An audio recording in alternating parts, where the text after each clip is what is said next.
The Great Barrier Reef receives an average annual rainfall of 2 meters or 6.5 feet. The wettest months are from December to March, with an average of 400 millimeters or 16 inches of rainfall each month. The dry season is from June to October, with an average of 50 millimeters or 2 inches of rainfall each month.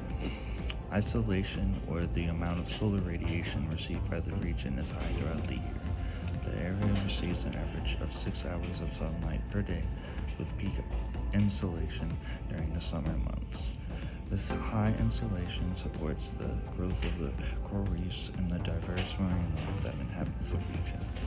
Overall, the location, rainfall temperatures, and insolation of the Great Barrier Reef are critical factors that contribute to the unique ecosystem we see today. The Great Barrier Reef is located off the coast of Queensland, Australia, stretching for over 2,300 kilometers. It is the world's largest coral reef system, comprising of over 2,900 individual reefs and 900 islands.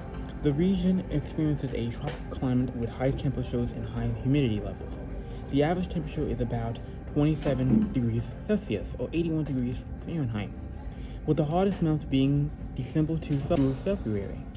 The coolest months are from June to August, where temperatures can drop to around 22 degrees Celsius or 71 degrees Fahrenheit.